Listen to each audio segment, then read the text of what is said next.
Hello दोस्तों, आप सभी का बहुत बहुत स्वागत है आपके अपने YouTube चैनल गोल PhD आर्ट चैनल में। इस परिवार में आपका बहुत बहुत स्वागत है। आज हम और आप जिस विषय की चर्चा पर चर्चा करेंगे वो है दक्षिणी शैली। क्या वो है?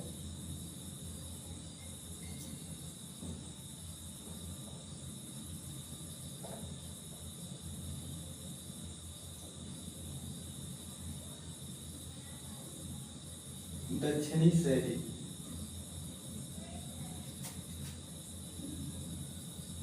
या इसी को दक्षिणी कला भी कहते हैं। ठीक है, दक्षिणी शैली या दक्षिणी कला ये 14वीं से 16वीं सदी तक चला था। कब ये चला था? 14वीं से 16वीं सदी। आ रहा है वीडियो में अच्छे से?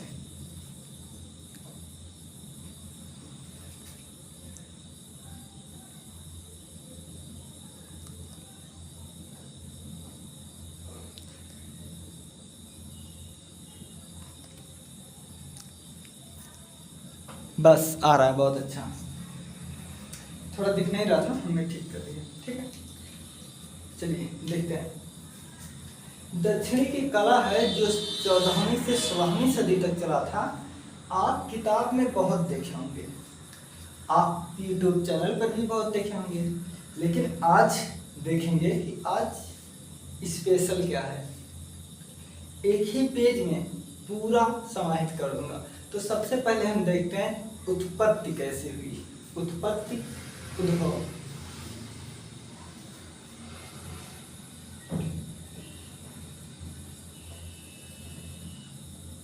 ठीक है, उद्भव आज हम देखेंगे। देखिए, दक्षिणी भारत में, ध्यान दीजिएगा आप लोग, यहीं पे, ठीक है, यहीं पे दक्षिणी भारत में आप लोग जानते हैं कि यहाँ पर जो है विजयनगर, ठीक है, यहाँ पर विजयनगर जो है साम्राज्य था, विजयनगर शासक थे। इसी के समकालीन, कब? इसी के समकालीन, इसी के समकालीन के समय एक बहमनी, ठीक है, क्या एक बहमनी शासन चल रहा था। कब चल रहा था? एकदम इसी के इक्वल, यानी कि हम कह सकते हैं कि इसी के समकालीन।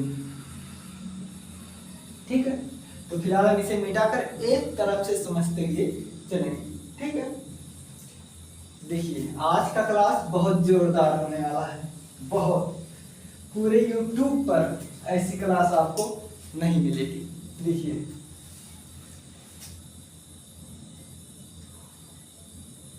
दक्षिण भारत में, ठीक है, विजयनगर,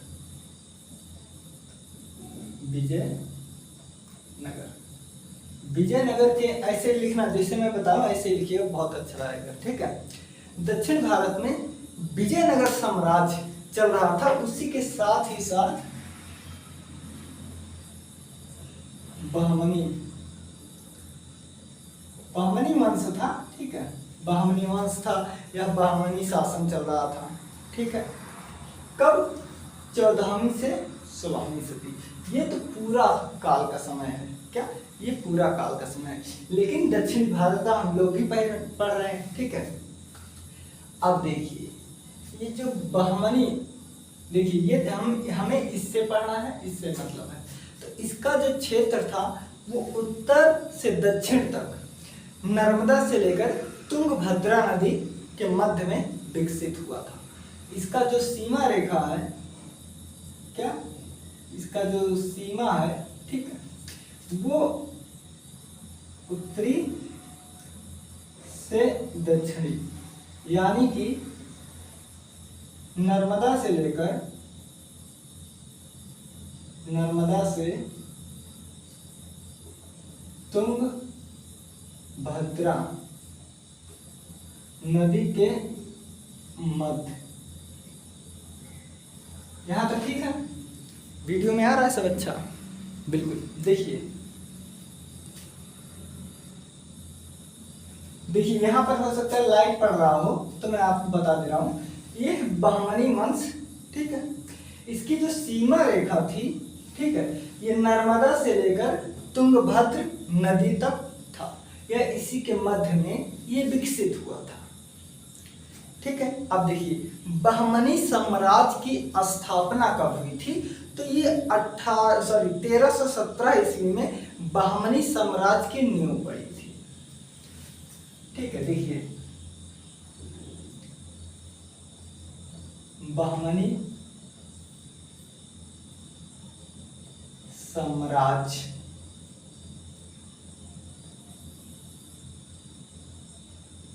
बहमनी साम्राज्य,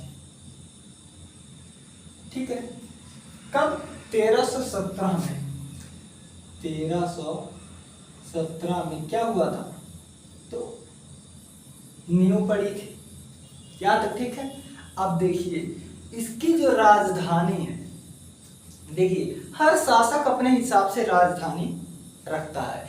जैसे जॉर्ज पंचम, जब हम ये आपको आधुनिक कला का इतिहास बता रहे हैं, ठीक है, पहले कलकत्ता हुआ करता था भारत की राजधानी, फिर वो उन्होंने दिल्ली लाकर कर दिया था, तब से राजधानी दिल्ली ही है। तो इसी तरह जो है यहाँ के जो साम्राज्य थे, ये जो अपनी राजधानी बनाए थे, ये 1425 ईस्वी में बीदर को बनाए थे। ठीक है, इन्होंने अपनी राजधानी, ठीक है, कब राजधानी जो है इन्होंने 1425 में बीदर, ठीक है, किसे, बीदर को बनाया। ठीक है, इन्होंने अपनी राजधानी जो है बीदर को बना ली है। अब यहाँ के सम्राट कौन है बीदर के, तो यहाँ के जो सम्राट हैं वो हैं अहमद शाह वली बहमनी। अब यहाँ के जो सम्राट हैं, ठीक है, कौन, सम्राट अहमद शाह वली बहमनी, ये कौन है, तो ये यहाँ के जो है सम्राट हैं। अब ये एक कला प्रिय शासक तो थे, बिल्कुल, ये एक कला प्रिय शासक तो थे, लेकिन एक कला प्रिय शासक के साथ साथ ये ईरानी कला के विशेषज्ञ थे। क्या, ये ईरानी कला के विशेषज्ञ थे। तो इनके बारे में महाराज को लिख दिया जाता है कि ये कला प्रेमी व ईरानी कला विशेषज्ञ।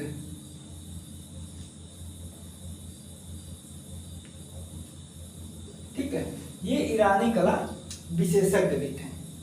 यहां तक हो गया कौन, तो ये अहमद शाह वली बहमनी, ये कला प्रिय शासक के साथ साथ ये जो है ईरानी कला के विशेषज्ञ थे।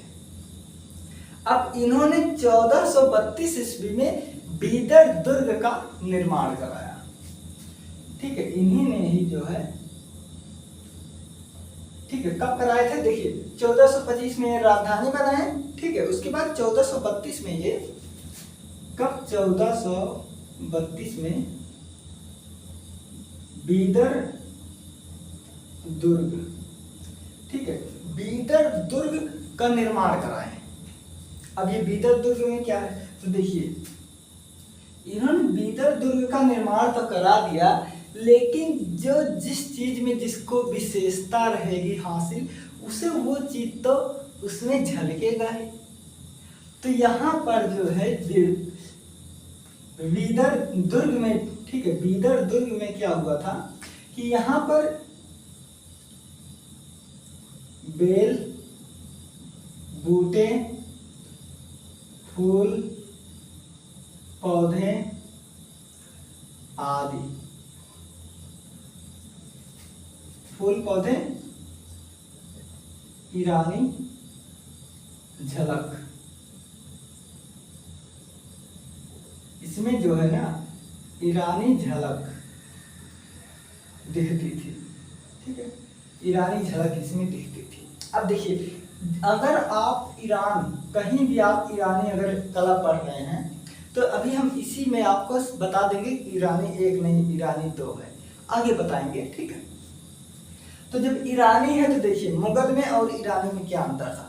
मुगल में साफ साफ कहा गया था कि जिन चीजों में जीव होता है और प्रत्यक्ष दिखाई देता है उसकी ना तो हम पूजा करेंगे ना तो उसे हम कहीं चित्रित करेंगे। इसलिए ईरानी कला में ना तो मानव में जीव होता है, ना तो मानव के कहीं चित्रण हुए हैं, ना तो पशु पक्षी के चित्रण हुए हैं। तो ये चित्रण किससे हुए हैं? ये चित्रण किए हैं बेल बूटे, पौधे, पुष्प, लताएं और छोटी छोटी डिजाइन, इन सब में कार्य किए हैं ईरानी से। तो वैसे ही ये जो बीदर दुर्ग है ये बेल बूटे, फूल, पौधे ईरानी शैली में बना हुआ है। यहाँ तक ठीक है। अब आगे देखिए, ये शासक की मृत्यु हो जाती है किसका? अहमद शाह वली की। अब इनका मकबरा बनाया जाता है, अहमद शाह का मकबरा, ठीक है। अब देखिए आगे, अहमद शाह का मकबरा, यहां तक ठीक है, अहमद शाह का मकबरा। अब देखिए, अहमद शाह का मकबरा ये ईरानी शैली में था। देखिए आप पढ़ रहे हैं कि ये ईरानी जो है विशेषज्ञ थे, ये बीदर दुर्ग भी बनाए, तो इनके जो महल बना, सॉरी इनका जो मकबरा बना था, सिंपल सी बात है कि ईरानी प्रभाव उसमें होगा ही होगा, ठीक है। तो ये पहली बात, बेल बूटे इसमें बनाए गए थे। क्या? बेल बूटे। मैं ब्रैकेट में कर दे रहा हूं, ईरानी पद्धति, ठीक है, ईरानी पद्धति में बना था। यहां तक ठीक है। अब देखिए, ये कला के ज्ञाता तो थे, यहाँ आप देख रहे होंगे कि ये ईरानी विशेषज्ञ थे, कला प्रेमी थे, ये थे, लेकिन ये युद्धों में उलझे रहे। ये ईरानी के ज्ञाता होते हुए भी दक्षिण भारत में कुछ खास विकास नहीं कर पाए थे। कौन? ये आपके जो है अहमद शाह वली है, इनके मकबरे में ये लक्षण दिखता है, ठीक है। लक्षण क्या दिखता है कि ये ईरानी विशेषज्ञ, ठीक है, ये ईरानी विशेषज्ञ थे। आज कितना मुझसे गलत होगा, थे, लेकिन दक्षिण भारत में, दक्षिण भारत में विकास, ठीक, लेकिन ये दक्षिण भारत में विकास, कुछ खास विकास नहीं कर पाए थे। इसलिए मैं अगर ये कट लगा दिया तो इसका मतलब विकास नहीं कर पाए थे। विशेषज्ञ तो थे। देखिए, विशेषज्ञ होना अलग बात है, विकास करना अलग बात हो जाता है। अब जैसे देखिए, जैसे एक कोई बहुत विद्वान हो लेकिन उसके पास पैसा ना हो, ठीक है, विद्वान हो लेकिन उसके पास पैसा उतना ना हो, तो वो क्या करेगा? जिसके पास पैसा है वो विद्वान को बुला लेगा पैसे पर, सैलरी पर, काम चल जाएगा। लेकिन जिसके पास पैसे ना होगा, तो महाराज का जीवन तो उलझा था लड़ाइयों में, तो इसलिए ज्ञाता तो थे, लेकिन ये कला पर उतना समय जो है नहीं दे पाए थे, जिससे दक्षिण भारत में विकास ना के बराबर हुआ। यहाँ तक सब ठीक है। इसके बाद जो है कि देखिए, ये खेला तो खेल गए, इसके बाद 1490 से लेकर के 1512, देखिए 1490 से 1512, ठीक है, 1490 से 1512 तक, इसी के मध्य, क्या के मध्य ये कौन सा वंश चला? बहमनी वंश का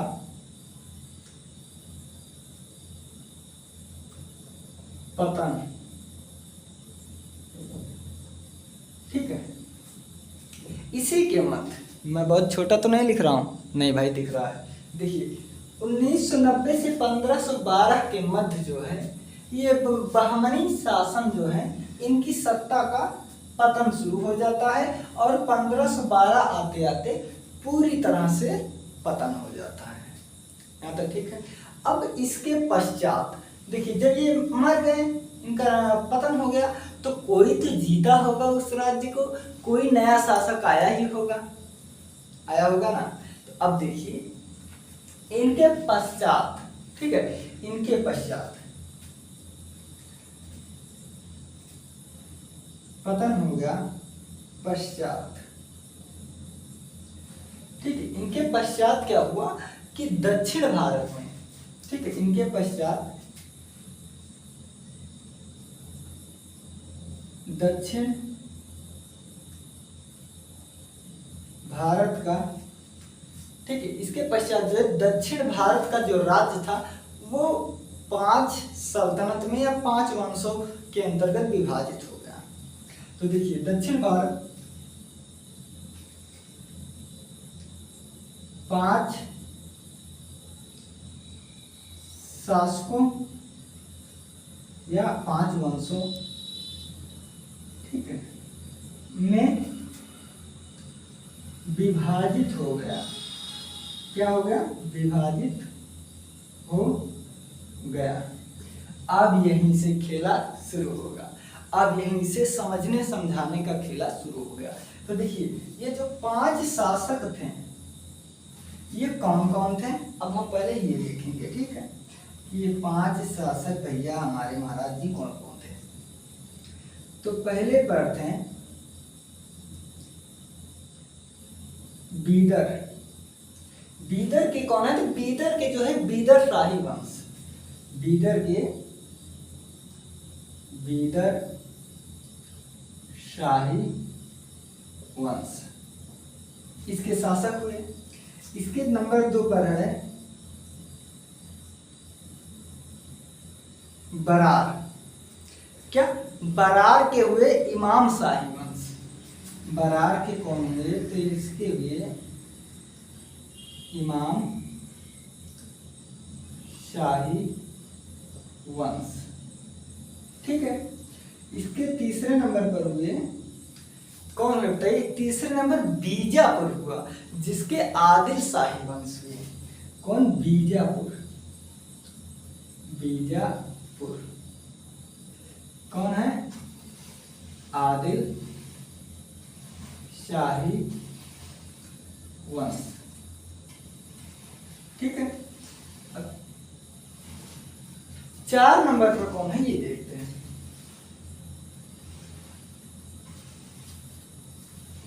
देखिए ये जो 4 नंबर पर है ये थोड़ा तिरछा जा रहा है, ठीक है, मैं सुधारने का प्रयास करूंगा। इसके बाद 4 नंबर गोलकुंडा। तो ये है गोलकुंडा। गोलकुंडा के शासक कौन थे? तो गोलकुंडा के जो शासक थे वो आपके कुतुब शाही वंश थे। कौन? कुतुब शाही वंश। अब चौथा जो हम पांचवा जो हमारा है वो अहमदनगर। क्या? वो है अहमदनगर। अब अहमदनगर के कौन थे? तो अहमदनगर के थे निजाम शाही वंश। यहाँ के थे निजाम शाही वंश। अब यहीं से खेला शुरू हो जाता है। क्या? अब यहीं से खेला शुरू हो जाता है। अब खेला कैसे शुरू होगा? देखिए जब यहाँ की कला विकसित हो रही थी, क्या? हाँ दिखाई दे रहा भाई। देखिए जब यहाँ की कला विकसित हो रही थी तो उत्तर भारत में, ठीक है, यानी पूरे भारत में समझ लीजिए मुगलों का दबदबा था। क्या? मुगलों का दबदबा था। तो ये दक्षिण भारत वाले भी भले ये मुस्लिम थे, ठीक है, भले ये मुस्लिम थे, लेकिन इन्होंने मुगलों से टक्कर लिया। अब जब मुगलों से टक्कर लिया तो ये जानते थे कि देखिए मुगल जो अकबर इतना विकसित सेना अपना विकसित साम्राज्य कर लिया था, तो सिंपल सी बात है कि उससे ये लोग बहुत दिन तक तो जी नहीं पाएंगे, क्योंकि औरंगजेब तो चाहता था इन लोगों को आपस में मिलाना, लेकिन ये लोग मतलब मिलाने हड़पना इन लोगों का राज्य चाहता था। लेकिन इन्होंने कहा कि भाई हम ऐसे नहीं देंगे, हम युद्ध करेंगे। तो जैसे ये पेंसिल है अभी हम तोड़ना चाहें तो टूट जाएगा टक्का से एकदम, लेकिन अगर हम 5-6 पेंसिल ऐसे ले लें फिर तोड़ेंगे तो आराम से क्या टूटेगा? नहीं टूटेगा। ऐसे एक एक करके तुम 10 तोड़ दोगे, लेकिन अगर 10 पेंसिल एक ही तोड़ना पड़ेगा तो नहीं टूटेगा। ये एकता का निशान है, प्रतीक है, उदाहरण है। तो यहाँ पर ये राजाओं ने यहाँ पर खेला खेल गए, और खेला खेलने के बाद ये 5 वंश जो थे, क्या ये 5 वंशों ने जो है विजयनगर के हिंदुओं को लूट लिया। ठीक है, देखिए अब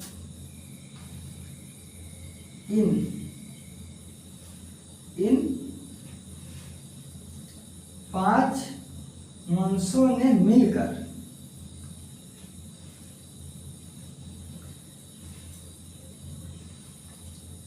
विजयनगर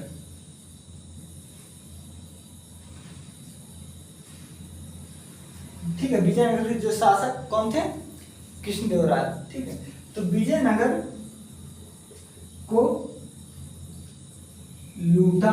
सिर्फ लूटे ही नहीं भाई, इन्होंने विजयनगर को लूटा, बर्बाद कर दिया, मूर्तियां तोड़ने लगा, जलाया, लूटा, विध्वंस कर दिया और जलाया, विध्वंस किया और जलाया। ठीक है, लो मैं यहां लिख दे रहा हूं, ठीक, और जलाया। यानी कि इन लोगों ने जो है, इन 5 शासकों ने मिलकर संधि कर मिलकर या संधि कर ठीक है, मिलकर या संधि करके विजयनगर के हिंदुओं को लूट लाट डाला, उनके राज्य को जला दिया, मंदिर तोड़वा दिए गए, यानी कि बहुत विध्वंस कर दिया इन 5 शासकों ने। यहां तक ठीक है। अब इसी के साथ ही साथ देखिए, इसी के साथ ही साथ ये शासक अकबर से लेकर, ठीक देखिए, ये शासक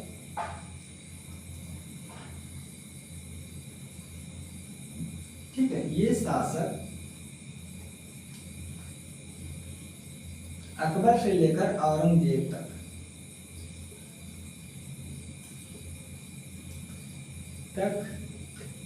100 वर्षों तक, कब 100 वर्षों तक कड़ा संघर्ष किया। देखिए 100 वर्षों तक इन लोगों ने कड़ा संघर्ष किया। देखिए ये चीज में यहां से नहीं दिख रहा है, मैं भी डिस्प्ले में देखा तो मैं इसे वर्षों तक संघर्ष, वर्षों तक संघर्ष किया। ठीक है, अब आप समझ जाना। तो इन लोगों ने 100 वर्षों तक संघर्ष तो किया, लेकिन अब हम कला को देखते हैं कैसे क्या कौन सा खेला हुआ। तो देखिए इन शासक यहाँ पर सब कुछ कर लिए। अब जब कला की बारी आई तो बीदर को बीजापुर में मिला लिया गया और बरार को अहमदनगर में। क्या हुआ? बीजा को जो है बीदर को बीजापुर में मिला लिया गया और बरार को अहमदनगर में मिला दिया गया। यही चीज, इसी में कंफ्यूजन होता है, ध्यान दीजिएगा, इसी में कंफ्यूजन होता है कि भाई यहाँ तो 5 वंश थे, फिर कला में हमें 3 ही मुख्य क्यों पढ़ाए जाते हैं, ये 2 क्या हुआ?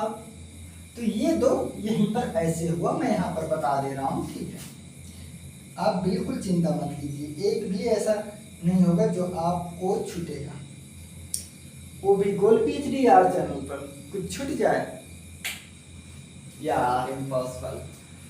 देखिए अब यहाँ बीदर और बरार।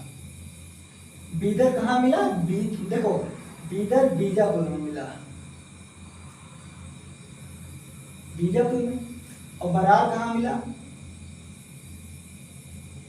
अहमदनगर में। अब बचा क्या? गोलकुंडा, गोलकुंडा। ठीक है, कितने हो गए? 3। हम क्रमिक कर देते हैं संख्या, 1 2 3। ठीक है, अब तो आप समझ ही गए होंगे कि ये 3 बस। देखिए बा से बिदार, बा से बीजापुर, तो ये इसमें मिल गया। और बरार अहमदनगर इसमें हो गया। ठीक है, अब देखिए स्थलेश देखिए, यहाँ देखिए 3 शासकों ने, 3 शासकों ने कला को प्रोत्साहित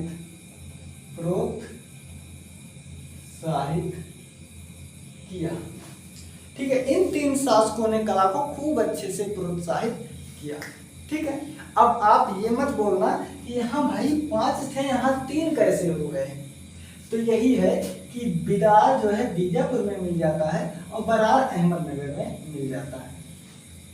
ठीक है, अब कोई कंफ्यूजन नहीं होनी चाहिए और होगी भी नहीं, क्योंकि बीदर जो है बीजापुर में मिल जाता है, बरार अहमदनगर में, और गोलकुंडा बचता है। यानी कि ये 3 ही शासक थे और ये 3 शासक ने कला को एकदम अपने चरम पर पहुंचाते गए।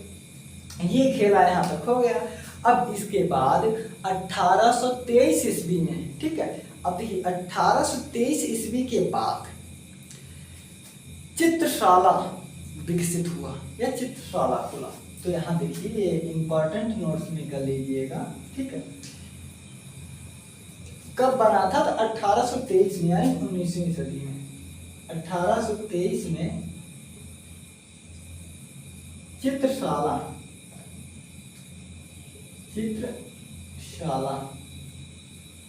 बना। तो चित्रशाला जो बना, वो चित्रशाला कहाँ बना? तो देखिए चित्रशाला पहला तो हैदराबाद, पूना, कुड़प्पा, कुरनूल और शेरपुर। कहाँ? हैदराबाद, कुड़प्पा, कुरनूल, शाहपुर और कहाँ? सॉरी शेरपुर है, शेरपुर, हाँ शेरपुर और पूना। ठीक है, कहाँ? हैदराबाद, कुड़प्पा, कुरनूल, शेरपुर और पूना। इन 5 जगहों पर जो है, ठीक है, इन 5 जगहों पर मैं यहाँ 5 लिख दूं। ठीक है, इन 5 जगहों पर जो है चित्रशालाएं बना। कब? 1823 में बना था। ठीक है, कहीं के बाद भी आता है तो 23 देखिए, जब एग्जैक्ट समय है तो आप याद कीजिए। ठीक है, इधर उधर मत आइए। अब इसके बाद क्या हुआ? अब दक्षिण भारत में जो शासक थे, इन्होंने चित्रकला पे बहुत सहयोग किया। तो इसे हम ऐसे लिखेंगे, देखिए हम यहाँ लिखेंगे दक्षिण भारत के इन शासकों ने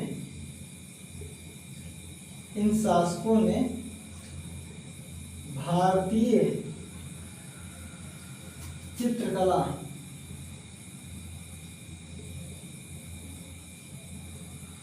चित्रकला में बहुत सहयोग,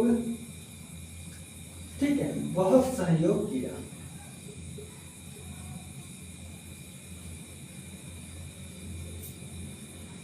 ठीक है ना, दक्षिण भारत के इन शासकों ने भारतीय चित्रकला में बहुत सहयोग किया। बहुत अच्छा चल रहा है, वीडियो में सब दिख भी रहा है अच्छे से। यहाँ पर खेला खत्म ही नहीं हुआ। तो देखिए 1650 से लेकर के 1650 से लेकर के 1750। हाँ देखिए, हमने यहीं पर आपको बताया है कि 100 वर्षों तक संघर्ष चलता रहा इन पांचों का। तो जब इन्हीं पांचों में 3 लोग हैं तो 100 ही वर्ष तक तो चलेगा।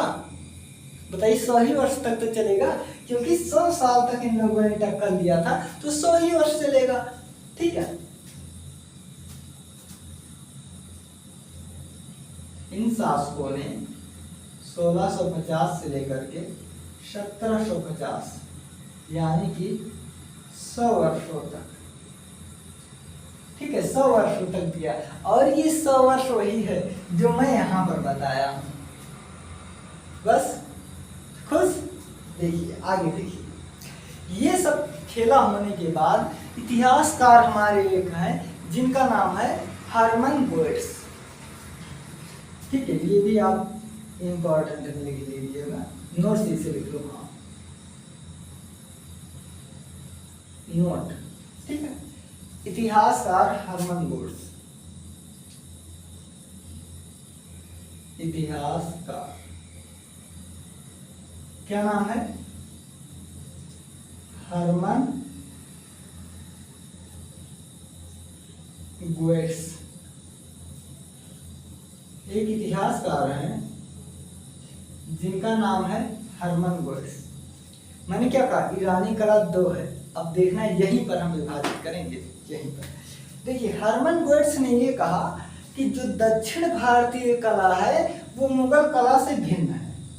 बिल्कुल, क्योंकि देखो, अगर देखिए इनका तो मुगलों से 36 का आंकड़ा था, यानी 100 वर्षों तक इन्होंने लड़ा, तो ये उनकी चीज क्यों कॉपी करेंगे भाई? मतलब अगर आप हमारे दुश्मन हो तो आपकी चीजें मुझे क्यों अच्छा लगेगी? आप भी बेकार लगोगे, आपके रिश्तेदार भी बेकार लगेंगे, आपकी चीजें भी बेकार लगेगी, और मैं जहां पाऊंगा वहीं काट दे।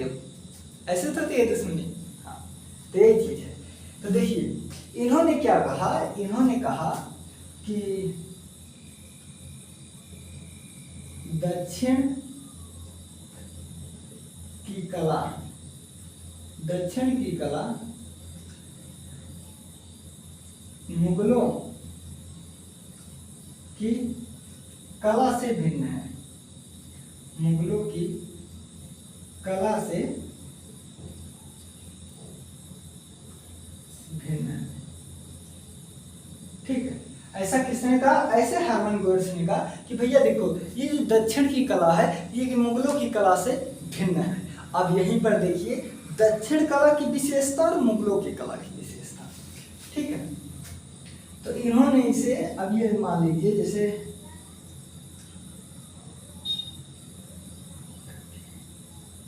ठीक है, जैसे दक्षिणी कला। देखिए दक्षिणी कला में क्या क्या था। पहला तो दक्षिणी कला जो है ना, ये दक्षिणी ईरानी था प्रभाव। क्या था? तो ये था दक्षिणी ईरानी, अरेबियन ना, अरेबियन, अरेबियन। और तीसरा वो था, अरे यार तीसरा था, हाँ, ऑटोमन। तीसरा था ऑटोमन। ये तो था आपके दक्षिणी शैली या दक्षिणी की कला पर जो प्रभाव था। क्या दक्षिणी ईरानी था, याद रखिएगा, और अरेबियन, ऑटोमन। अब मुगलों में क्या था? मुगलों में था, मुगलों में था पहला उत्तरी ईरानी प्रभाव। ठीक है, पहला है उत्तरी ईरानी का प्रभाव, दूसरा है तुरानियम। क्या दूसरा है? तुरानियम। ठीक है, दूसरा है तुरानियम। तो अब तो कंफर्म हो गया भैया। देखिए इन्होंने क्या कहा हर्मन गोएट्स ने कि दक्षिण की कला मुगलों की कला से भिन्न है, और उन्होंने इसे प्रूव भी किया। ऐसी बात नहीं है, इन्होंने प्रूव भी किया। अब देखिए जैसे ये हमारा भारत है, ठीक है, उत्तर भारत में जो है मंदिर ऐसे बनते हैं। क्या ऐसे? ऐसे मंदिर बनते हैं, यानी कि शिखर युक्त। और दक्षिण में ऐसे ऐसे ऐसे ऐसे ऐसे ऐसे बनते हैं, यानी कि द्रविड़ शैली। और ये है नागर शैली, उत्तर में नागर दक्षिण में द्रविड़। ठीक है, तो इसी प्रकार जो है क्या, ठीक इसी प्रकार जो है जो दक्षिण में हुआ था, ठीक है, जो दक्षिण में कला विकसित हुआ था, यहाँ पर दक्षिणी शैली का प्रभाव था। और जो मुगल में था वो आपके उत्तरी ईरानी शैली का विकास था। अब इस दक्षिणी शैली में इसका, देखिए मुगलों का नहीं, इसका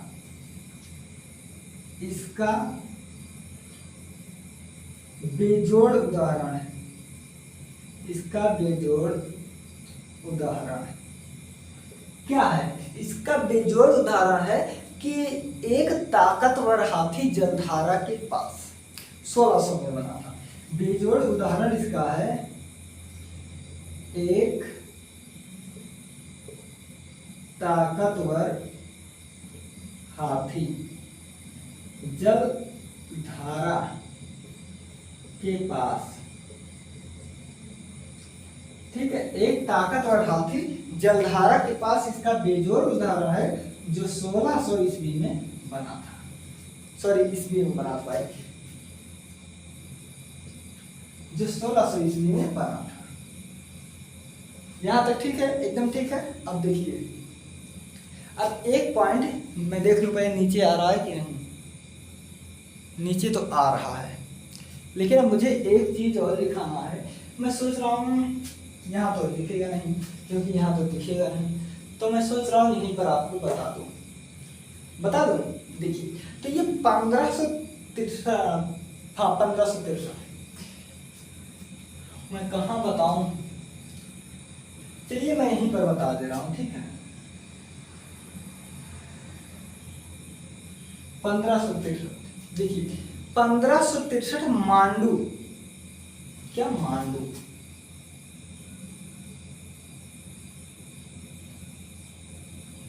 देखिए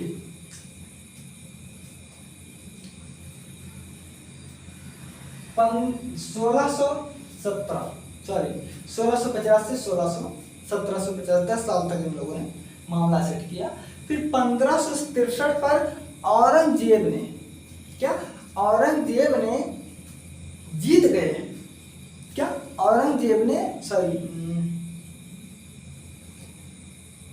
1563 में क्या हुआ, हाँ देखिए 1563 में मांडू को मुगलों ने जीत लिया, ठीक है, जीत लिया। लेकिन यहाँ के जो कलाकार थे उन्होंने कहा भैया मुगलों के पास नहीं जाएंगे। पहली बात, मुगल तो हमारे यहाँ पर दुश्मन थे, 100 वर्ष तक हम लोगों ने इनसे जो है लोहा लिया। अब ये जीत गए तो इसका मतलब ये थोड़ा नहीं कि हमारे ऊपर शासन करेंगे, हम गोली मार लेंगे, ठीक है, हम इनका राज्य छोड़ देंगे, इनका शासन छोड़ देंगे, लेकिन हम इनके यहाँ चाट का उठता काटता नहीं करेंगे। क्यों? क्योंकि बात है 1563 की, 1563 की बात है ना। अब यहाँ के कलाकार देखिए, अब यहाँ के कलाकार भाग आए कहाँ, दक्षिणी शैली में, दक्षिणी शैली में आए और इसको चरमोत्कर्ष तक पहुंचा दिए। बस यही इतना मुझे बताना था कि इन्होंने कहा भैया तुम मुझे जीते हो ठीक है, लेकिन मैं तुम्हारी दास्तान नहीं स्वीकार करूंगा, मैं दूसरे के यहाँ जाऊंगा। मैं तो भाई कलाकार हूँ, मैं मजदूर आदमी, जहाँ मजदूरी करूंगा वहीं 2 पैसे कमाऊंगा। तो ऐसे ही कलाकार थे, इन्होंने कहा भैया हम तो कलाकार हैं, जहाँ चित्र बनाएंगे वहीं कमाएंगे, तुम्हारे राज्य में क्या। तो ये रहा पूरा उदय। अब हम कल पढ़ेंगे ये जो 3 राज्य हैं जहां पर कला जो है अपने कला का प्रोत्साहन हुआ था, ये कहां कहां हुआ था, इसका पूरा इतिहास कल पढ़ेंगे, ठीक है। तो हम चाहेंगे कि एक बार चीजों का हम लोग सुपरफास्ट रिवीजन कर लें, ठीक है। देखिए उद्भव कैसे हुआ। दक्षिण भारत में जब विजयनगर साम्राज्य जो है चल रहा था, तो उसी के समकालीन जो है बहमनी वंश भी चल रहा था, यानी दोनों बराबर बराबर चल रहे थे। जैसे लखनऊ में, जैसे देखिए, जैसे लखनऊ में आदित्यनाथ योगी जी मुख्यमंत्री हैं। उसी तरह से बंगाल में ममता बनर्जी हैं, बिहार में नीतीश कुमार हैं। ठीक है, ऐसे ही समकालीन है ना। तो इसी तरह विजयनगर में जो है कि समकालीन एक बहमनी वंश चल रहा था। तो बहमनी वंश की जो सीमा थी वो नर्मदा और तुंगभद्रा, कहाँ, नर्मदा और तुंगभद्रा नदी के मध्य में ही था। ठीक है, अब बहमनी साम्राज्य जो है 1317 ईस्वी में इसकी नींव पड़ी थी। कब? 1317 ईस्वी में इसकी नींव पड़ी थी। फिर इसकी राजधानी 1425 ईस्वी में बीदर को बनाया गया। किसको? बीदर नामक स्थान को इसकी राजधानी बनाया गया। यहाँ के जो सम्राट थे उनका नाम था अहमद शाह वली बहमनी। क्या? अहमद शाह वली बहमनी। ये अहमद शाह वली बहमनी जो है ये कला प्रेमी तो थे, साथ ही ईरानी कला के विशेषज्ञ थे। यहाँ तक ठीक है। आगे देखिए, बीदर को जब ये अपनी राजधानी बनाए थे तो राजधानी में कुछ ऐसी चीजें होती है जो वहाँ की पहचान होती है। क्या ऐसी चीजें होती है जो वहाँ की पहचान होती है? तो इन्होंने बीदर का जो दुर्ग बना दिया, यहाँ का दुर्ग, बड़ा सा किला दुर्ग बना दिया। लेकिन ये ईरानी कला के विशेषज्ञ थे तो इसलिए जो है इनकी चीजों में वो लयात्मकता दिखती थी, वो प्रभाव दिखती थी, वो ईरानी कला का झलक दिखाई देता था। यहाँ तक ठीक है। अब ये जब मर गए तो इनका मकबरा बना। किसका? अहमद शाह का मकबरा। तो यहाँ बेलबूटे यानी कि ये ईरानी पद्धति पे ही बनी थी, जो कढ़ाई नक्काशी हुई थी ईरानी पद्धति। ये ईरानी के विशेषज्ञ थे। देखिए मैं यहाँ पर भी बताया हूँ ना ईरानी कला के विशेषज्ञ। तो देखिए ये ईरानी कला के विशेषज्ञ तो थे, लेकिन दक्षिण भारत में ये विकास नहीं कर पाए। ठीक है, दक्षिण भारत में विकास नहीं कर पाए। फिर इसके बाद धीरे धीरे 1490 से लेकर 1512 के मध्य बहमनी साम्राज्य का पतन होना शुरू हुआ। तो जब कोई एक कला या एक राज्य जब अपने गिरता है, पतन होता है, तो वहीं दूसरा उठता है, उभरता है ना। तो इसके बाद जो है जब दक्षिणी कला को, जो दक्षिण भारत में कला था, 5 शासकों ने इसे विभाजित कर लिया या 5 शासकों के अंतर्गत आ गया। उनमें से जो पहला था यह बीदर, जो बीदर शाही वंश के अंतर्गत था। दूसरा है बरार, जो इमाम शाही वंश के अंतर्गत था। तीसरा है बीजापुर, जो आदिल शाह अहमद के अंतर्गत था। चौथा है गोलकुंडा, जो कुतुब शाही वंश का था। पांचवा है अहमदनगर, जो निजाम शाही वंश का था। अब देखिए मुगलों से टक्कर, यह मुगल और यह इन शासक। तो इन्होंने कहा भैया हम 5 लोग हैं, एक एक करके जाएंगे तो मुगलों में मार डालेंगे। हम 5, देखिए ऐसे उदाहरण समझो, ये 5 राज्य है। अगर एक एक उंगली किसी को तोड़ना हो तो तोड़ दोगे, लेकिन यही जब 5 एक हो जाते हैं ना, तो आप किसी को तोड़ सकते हो। तो यहाँ पर इन लोगों ने यही खेला खेल गए। इन्होंने 5 ने मिलकर, देखिए 5 वंशों ने मिलकर संधि कर दी और विजयनगर यानी जो यहाँ के सम्राट हिंदू थे, हिंदुओं को खूब लूटा, विध्वंस कर दिया और जला दिया। यहाँ तक ठीक है। अब देखिए इन 5 शासकों ने अकबर से लेकर के औरंगजेब तक, अकबर से लेकर औरंगजेब तक 100 वर्षों तक संघर्ष किए। कितने? 100 वर्षों तक। आगे देखते हैं। ठीक है, 100 वर्ष तक संघर्ष किए। ये तो रहा इतिहास। लेकिन जब हम कला का इतिहास पढ़ते हैं तो हम लोग देखते हैं कि 3 बीजापुर पढ़ाया जाता है, गोल गुम्बद पढ़ाया जाता है, अहमदनगर, लेकिन बीदर और बरार पढ़ाया ही नहीं जाता। तो देखिए क्या हुआ था कि बीदर बीजापुर में मिल गया था और बरार अहमदनगर में मिल गया था। क्या?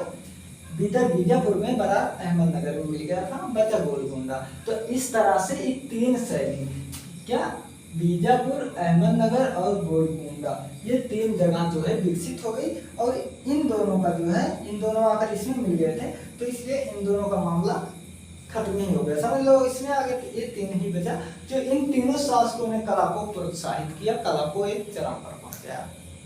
यहाँ तक आप समझ गए होंगे।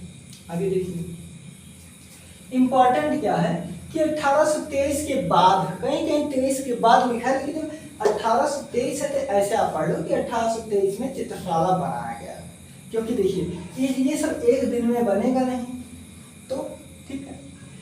तो अगर आप ये पढ़ते हैं कि 1823 के बाद, तब भी ठीक है। या अगर पढ़ते हैं 1823 में चित्रशाला बना, ताकि आपको प्रश्न में आए तो आप कंफ्यूज मत हो। 5 जगह चित्रशाला बना, जो हैदराबाद है, कुरप्पा है, कुरनूल है, शेरपुर और पूना, महाराष्ट्र वाला पूना, ठीक है। अब देखिए दक्षिण भारत में इन शासकों ने भारतीय चित्रकला में बहुत सहयोग किया। अगर ये 3 शासक ना होते ना, तो हम दक्षिणी भारत की कला पढ़ते ही नहीं, क्योंकि मुगल का पढ़ लेते बस। लेकिन देखो इन्हीं 5 शासकों में 3 शासक ने ऐसे काम कर दिए कि कला के इतिहास में ये अमर कर दिए, अपने शासनकाल को अमर कर दिए। इसीलिए आज हम लोग पढ़ रहे हैं, ठीक है। आगे देखते हैं। इतिहासकार हैं जिनका नाम है हरमन गोइट्स। क्या हरमन गोइट्स? इन्होंने कहा भैया देखिए, जब इन लोगों की दूसरी बात समझिए कि जब मुगलों से और इनका 100 वर्ष तक जो है दिन गाड़ा हुआ, लड़ाई हुआ, तो सिंपल सी बात है, इन्होंने साफ साफ कह दिया कि दक्षिण की कला जो है वो मुगलों की कला से भिन्न है, यानी कि एक ही जैसा नहीं है। उनका अलग है रास्ता, इनका अलग रास्ता है। और किस तरह है ये भी इन्होंने बताया। अगर हो सकता है ये प्रमाण ना दिए होते तो इतिहासकार कहते क्या बकवास करो भाई साहब, क्या बात कर रहे हो, वहां के कलाकार यहाँ आ गए, यहाँ के यहाँ आ गए, यहाँ के यहाँ गए, बस हो गया। लेकिन उन्होंने प्रमाणित कर दिया कि दक्षिण की कला में दक्षिणी ईरानी प्रभाव था, अरेबियन प्रभाव था, ऑटोमन प्रभाव था, लेकिन मुगल में उत्तर ईरानी प्रभाव था और तुरानियम का प्रभाव था। तो यहाँ पर अभी जो दक्षिण है कला का प्रभाव है ईरानी, अरेबियन, ऑटोमन, इसके जो एक बेजोड़ उदाहरण है वो एक ताकतवर हाथी जलधारा के पास जो 1600 ईस्वी में बना था, ये इसका बेजोड़ उदाहरण है। देखिए इसको मैं लिख दिया हूँ गलती से। देखिए इसका बेजोड़ उदाहरण एक ताकतवर हाथी जलधारा के पास है जो 1600 ईसा में बना था। तो ठीक, आगे देखिए। इसके बाद इसे देखिएगा, ठीक है। 1563 में मांडू पर मुगलों का राज्य हो गया, मुगल उसे जीत गए। तो यहाँ के कलाकार ने कहा भाई हम स्वाभिमानी हैं, स्वाभिमानी। इन्होंने कहा कि हम तुम जीत गए, ठीक है, अपने राज्य में रहो, हम मजदूर आदमी कहीं भी चले जाएंगे। तो इस तरह से यहाँ के जो कलाकार थे वो 1563 में मांडू को छोड़कर दक्षिण भारत में आकर काम करने लगे और इन्हीं के सहयोग से दक्षिण की कला चरमों पर पहुंचा। यहाँ का भी एक इतिहास है दक्षिण कला का जो आज हम पढ़ रहे हैं। तो कैसा लगा आपको ये कंटेंट? आशा है कि बहुत अच्छा लगा होगा। और आप लोग अपना ख्याल रखना, कल हम पढ़ेंगे जो है बीजापुर के विषय में। So take care. आपका एक बार पुनः बहुत बहुत स्वागत है आपके गोल PhD अर्थ परिवार में। टेक केयर, अपना ख्याल रखना।